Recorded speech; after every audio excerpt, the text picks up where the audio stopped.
very fortunate to work on many projects around the world, from France, like for example the Fondation Louis Vuitton or the Philharmonie of Paris, but also in New York, like the Metropolitan Museum or the High Line, or more recently also the whole complex of Hudson Yard.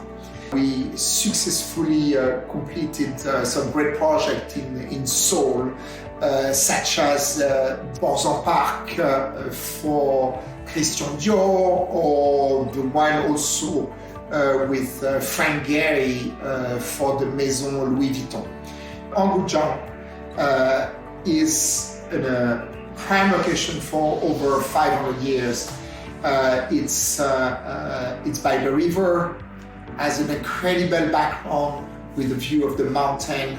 Overall concept for 압구정 is creating a universe where nature and lighting can inspire the residents on the way they would be living. For example, mixing the idea of the proximity with the water, the reflection of light on the water, creating shimmering effects on the park, or playing with this sense of motion, how at the sunset, extending the idea of the continuing the sunset, bringing the warmth of light into the housing, but also the public space, playing with all those notion of natural elements. Having the trees, having the plant to play an active role, how they interact with lighting, creating like very nice and warm element of light, totally camouflage with the vegetation, and with the different layers and quality of light, emphasizing the element of architecture and how this neighborhood has been created with different heights coming from underground to the highest level in the sky.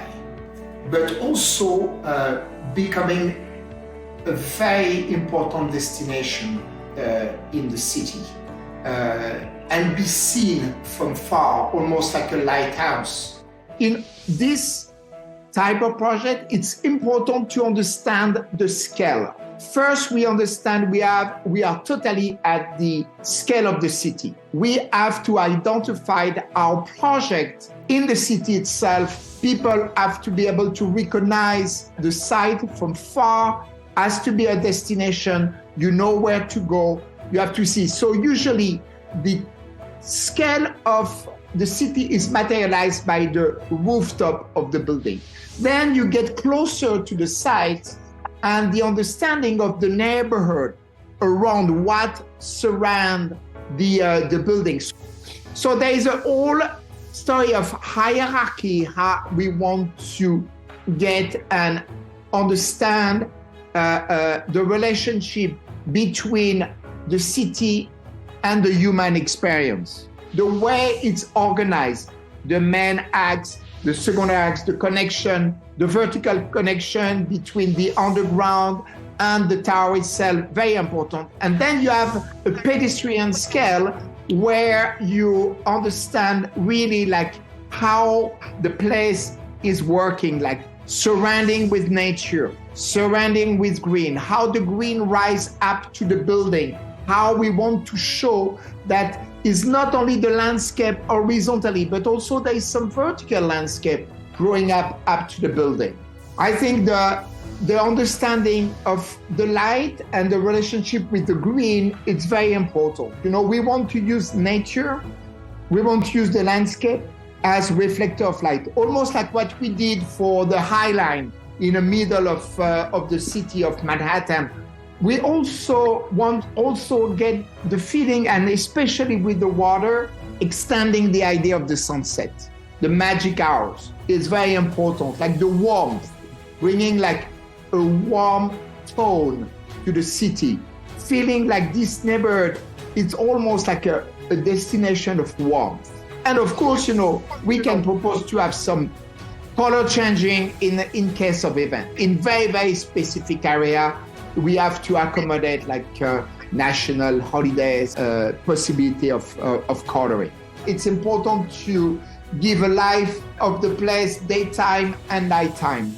The idea also in our design would be to try to hide as much as possible where the light is coming from. So it's more like a magical effect than looking at the source of light.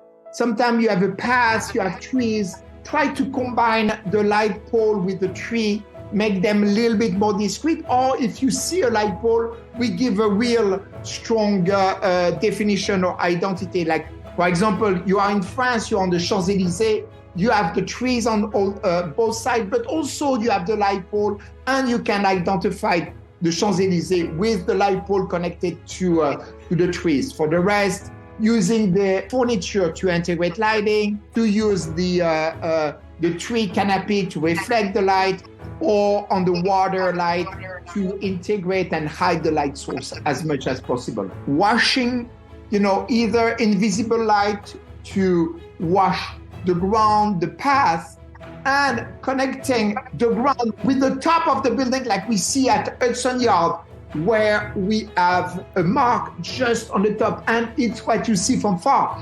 Here we can see how we want to express a little bit like the monumentality of the verticality. Okay, what we did, like here, we have different like way of doing this in either inside of the landscape or more like flooding from the ground, capturing like the different, like it all based on how the architecture will evolve if we light it from the ground or if we light it from within the architecture itself. So here you can see like the different scale, at the pedestrian level and also at the city level. So when we apply this in our project, look, you feel the landscape, nice, warm, light is a part of the green. We go up, we climb the green up to the building, and when we reach the top, maybe the two main tower as gated, like it really marked like it's a portal to our residential neighborhood, will be glowing totally from the top. For the rest of the tower, maybe it's only the outline or the shape, only outlining, a little bit more subtle, so they work together, but they're not exactly the same. I think it's very important. When you have like, for example, sky lobby or different like type of area plugged in the residential tower, maybe like emphasize the mesh, washing the front, so you see a little bit like, you see the box, but you discover what is inside a little bit more mysteriously. For the residential tower, what we see, like we have a very warm feeling of tone at the ground floor, like it's very nice, it's very warm all around. We're around like 2400 Kelvin. This is at the end of like almost like the sunset. It's a very nice, welcoming overall perception. And then on the top of the building, showing the location, and those lights on the top of the building can appear slightly differently in a connection of either public holiday or specific event that they can be totally programmed. Here we can see on driveway access. For the rest, let's try to really use the landscape, the trees, the green as reflector of light.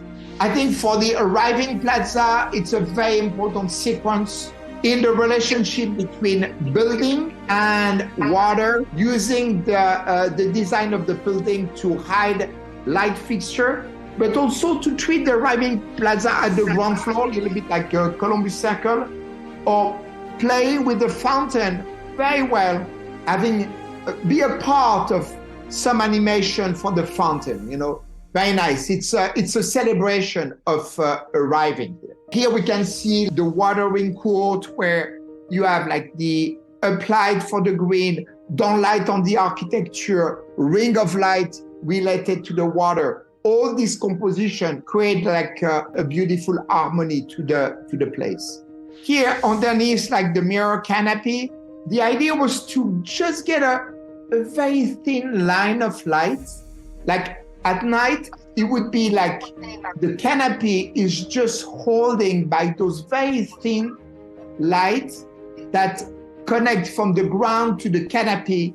And because of the mirror, it will also extend above the canopy. So this will be enough to light the whole plaza underneath of the canopy in an extreme magical way. And of course, you know, for the water chapel, I think just playing the reflection of the glass onto the water.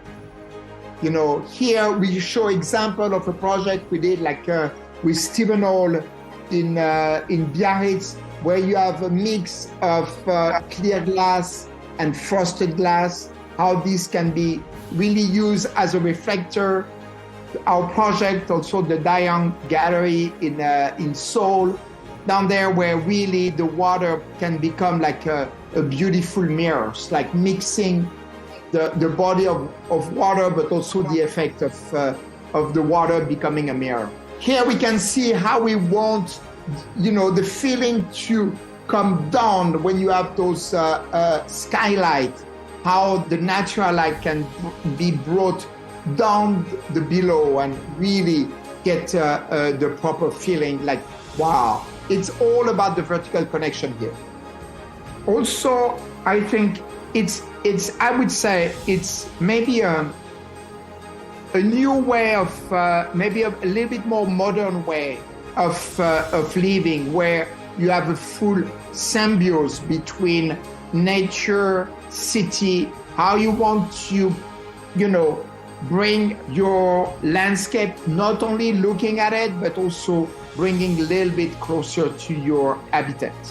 We have an amazing mix of culture and a great opportunity to create even greater projects in Asia together.